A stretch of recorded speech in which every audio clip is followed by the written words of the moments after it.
पप्पू यादव को ज्ञान मत बांटिए। आप जितने लोग गाली देते हैं, जितना वजन होगा उतना बांट चुके हैं। हमें क्या करना है मुझे पता है, लेकिन मैं इतना जानता हूं ये मेरे लिए गंभीर पल है। मैं महानगरी आया हूं, उज्जैन की नगरी। मैं विचार करने ही आया हूं। मुझे क्या करना चाहिए यह निर्णय मजबूती के साथ चिंतन करके लूंगा ही। आपके कुछ हाथी चले बाजार, कुत्ता भूखे हजार, ऊंट बैठियो जाए तो गधा से ऊंचे होता है। आपके तरह चोर नहीं ना है, आपके तरह लूटते नहीं ना है, आपके तरह घर नहीं ना भरते हैं। मेरी पूरी जिंदगी कोरा कागज और सादा है।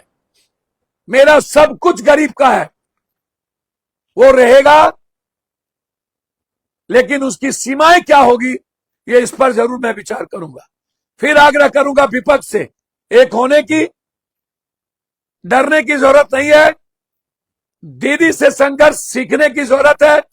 राहुल गांधी, सोनिया और ममता दीदी, ये लोग मिलकर इस भारत में बड़ी लड़ाई को शुरुआत करिए। हमारे जैसा वर्कर, जो ममता दीदी ने आरोप लगाया, उनको लात मारा गया, सीसीटीवी फुटेज बंद कर दिए गए, एक मुख्यमंत्री को जाने नहीं दिया गया। ये तो बच गई, यही बहुत है। अर्धसैनिक बलों की गुंडागर्दी, बाप रे बाप, कहां जा रहा है देश। सारी संस्थाओं पर कब्जा, सारी संस्थाओं को ध्वंस कर दिया गया।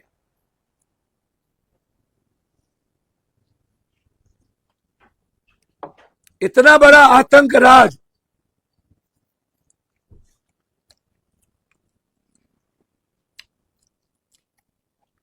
ऐसी व्यवस्था मैंने नहीं देखी। मैं कुछ बातों में जाना चाहूंगा, इसको सभी लोग समझने की कोशिश कीजिए। वर्तमान में जो बीजेपी पार्टी की सरकार है, इसको मैं अजगर कहता हूं। अजगर, क्या कहता हूं मैं? अजगर। सब चीज पर कब्जा, और वर्तमान में जो शासन है, ये ईस्ट इंडिया कंपनी ने जो हमारे देश में राज किया था, जिस तरीके से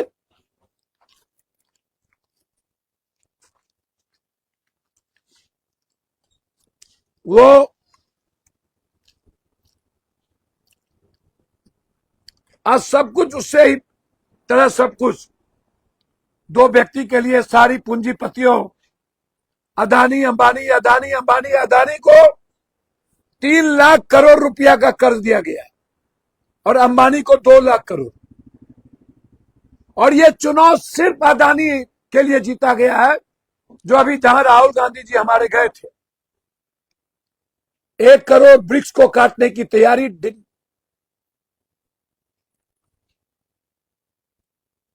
सही, आज राहुल जी ने ट्वीट किया है कि कुछ कांग्रेसी और कुछ लोग इसमें खुशी मना रहे हैं। ये गलत प्रक्रिया है।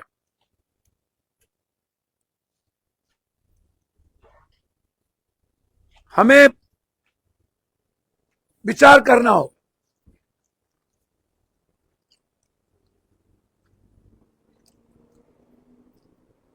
मैं आता हूं, मैंने क्यों कहा ईस्ट इंडिया कंपनी, मैं पहले वहां आना चाहूंगा। बीजेडी, बीएसपी, एसएस, शिव सैनिक, जेडीयू, टीआरएस, वाईएसएसआर, पीडीपी, आप, टीएमसी,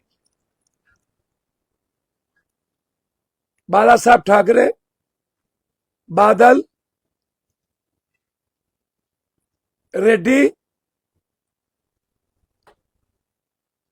सबको बारी बारी से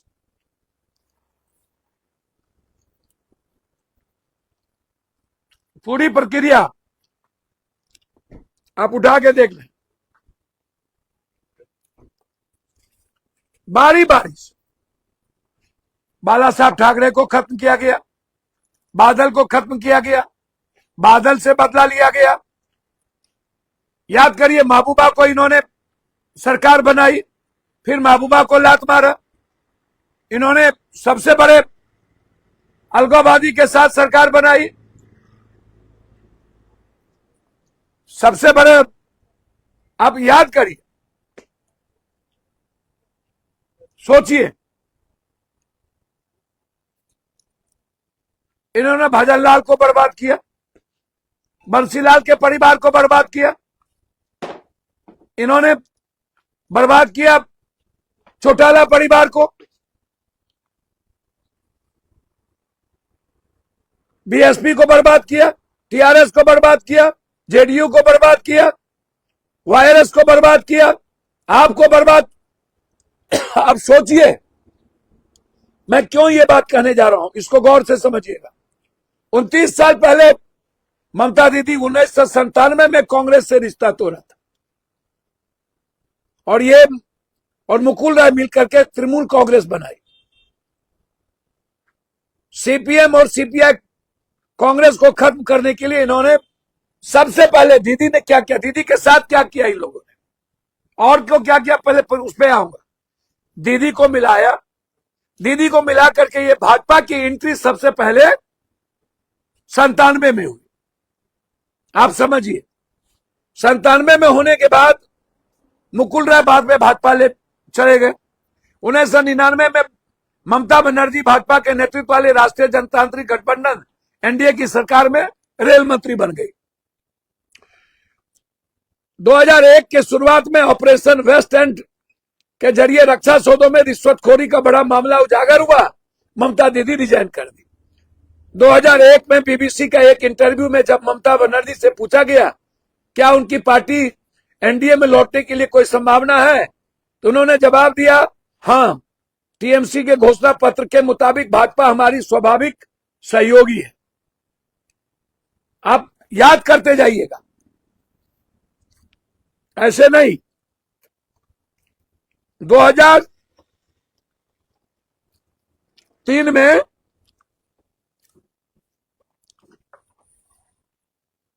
ममता बनर्जी फिर एनडीए की सरकार में शामिल हो गए, और बिना पोर्टफोलियो ममता बनर्जी लगभग कई महीना बिना विभाग के रही। सोचिएगा, 2003 में ममता बनर्जी ने राष्ट्रीय स्वयंसेवक संघ के मुखपत्र 5 जन के तत्कालीन संपादक तरुण विजय की कम्युनिस्ट आतंकवाद पर लिखी गई पुस्तक में ये गई विमोचन में। तरुण विजय ने बंगाल की दुर्गा कहकर के उनका स्वागत किया था। तरुण को विजय, भाजपा के राज्यसभा सांसद बलबीर पुंज ने सदन में ममता दीदी के बारे में दुर्गा की उपाधि दी थी, साक्षात दुर्गा। अभी पुंज का 15 दिन पहले घटना घटी। आरएसएस ने भी ममता बनर्जी को बंगाल की दुर्गा बताया, वामपंथियों के खिलाफ उन लड़ाई के पक्ष में ठोस समर्थन जताया। ममता बनर्जी अपने एक भाषण में आरएसएस के मोहन भागवत, सोसाद्री चारी और मदन दास देवी जिक्र का करते हुए कहा, मैं सबसे नहीं मिली, मिलना भी मुझे अच्छा नहीं लगा, लेकिन जिनसे मिली वो राष्ट्रभक्त थे। मुझे लगा ये देश के लिए जीते। 2012 में आरएसएस में मुखपत्र 5 जन में ममता बनर्जी की सादगीपूर्ण जीवन शैली की तरफ करते हुए लेख लिखा।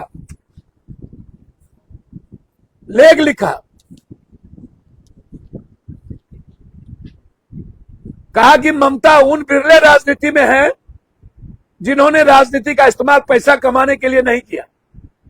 काश कि देश को ऐसे से ज्यादा राजनीति मिले। 2019 में ममता बनर्जी ने एनआरसी और सीए के खिलाफ बहुत आंदोलन किए, मगर जब सीए पर संसद में मतदान हुआ तो टीएमसी के 8 सांसद रहस्यमय तरीके से गैर हाजिर हो गए, जिसमें यह बिल पास हुआ। यह बिल पास हुआ, आपको आश्चर्य लगेगा। ममता दीदी ने उन एमपी पर कार्रवाई नहीं किया, यह बिल पास हो गया। 27 जनवरी उसको बकस दी दीदी ने। 2020 में जब भाजपा सरकार के तत्कालीन वित्त राज्य मंत्री अनुराग ठाकुर ने अपने भाषण में गोली मारो सालों को, गोली मारो सालों को, गोली मारो सालों को नारा दिया था, लगवाए थे, तो टीएमसी के नेता शेख आलम ने सीए का विरोध कर रहे प्रदर्शनकारियों पर मुर्शिदाबाद में गोली चलवा दी। 2017 में भाजपा में चले गए मुकुल राय, 21 के विधानसभा में फिर लौट गए, खुशी खुशी शामिल हो गए। 22 में ममता बनर्जी उपराष्ट्रपति चुनाव के में मारट हलवा को वोट नहीं दिया, जिसके चलते जो सबसे ज्यादा ममता दीदी को विरोध किया धनखड़, वो चुनाव जीत गए, वोट से बायकॉट कर दिया। क्यों वोट से बायकॉट हो गया भैया? चुनाव जीत गई। 2022 में आरएसएस दिल खोलकर प्रशंसा किया ममता दीदी ने, कहा संघ में बहुत से अच्छे लोग हैं, संघ अच्छा संगठन है। 24 में पहली बार नीतीश कुमार जी को इंडिया गठबंधन का संयोजक बनाने पर विरोध कर दिया। नतीजा हुआ कि नीतीश कुमार फिर भाजपा में चले गए। आज किसी भी कीमत पर इस देश में ईस्ट इंडिया कंपनी दोबारा पैर नहीं पसारता। ये जार और हिटलर और मूल्यों पर इतनी बड़ी हमला नहीं होती, सारी संस्थाओं पर।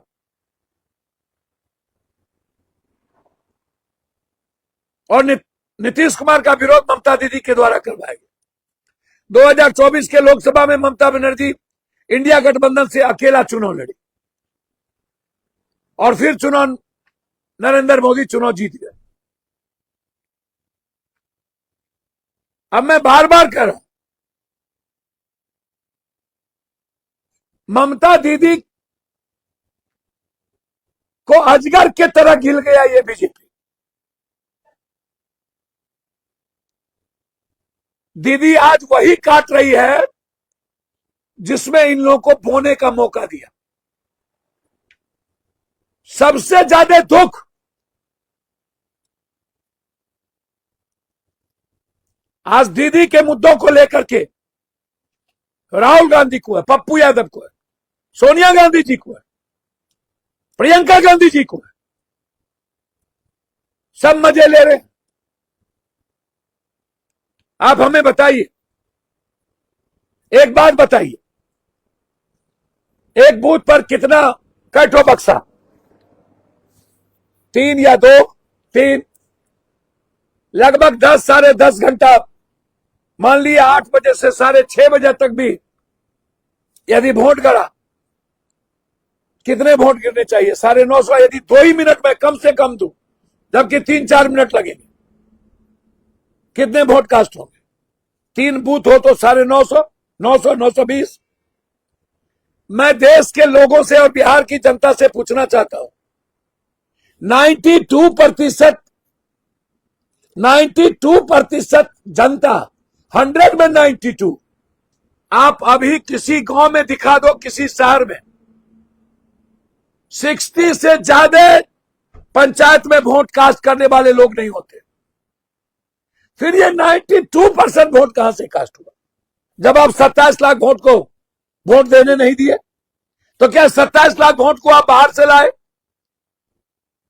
और उसका वोट कास्ट करवाए? आप हमें बताओ जरा। या नहीं करवाए तो 91 लाख वोट एसआईआर और वोटर लिस्ट से हटने के बाद 100% लोग कहां से आ गए, जिसमें आप 92% वोट कास्ट करवा लिए?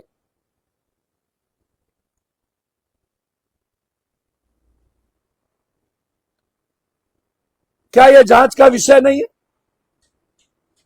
है? स्टालिन हार गया, ममता दीदी मुख्यमंत्री रहते हार गई, गौरव गोगोई हार गए। मतलब आपने चिन्हित कर दिया कि हमें हराना है, कोई विपक्ष न रहे। बारे बा, बारे बा, अजीब है भाई। और यदि मुख्यमंत्री स्वाभाविक रूप से हारी है, ये तो दुर्भाग्य है इस देश के लिए। इसका मतलब है इस देश में कोई मुख्यमंत्री अपने क्षेत्र में काम नहीं करती, या नहीं तो करता और ना ही कोई सेवा करता है। मुख्यमंत्री हार रहा, मुख्यमंत्री हार रहा। और जो ममता दीदी 1 रुपया नहीं उठाई, आज तक बंगाल के में अपनी जिंदगी दे दी, मैं साथ हूं, रहूंगा। मेरा यह भी सवाल था, जश्न किस बात का? 2 विपक्ष भी चुनाव जीते, आपका एक विधायक तमिलनाडु में जीता है, शर्म नहीं होता? पांडिचेरी में कैटो आप जीते हो, केरल में कैटो जीते हो।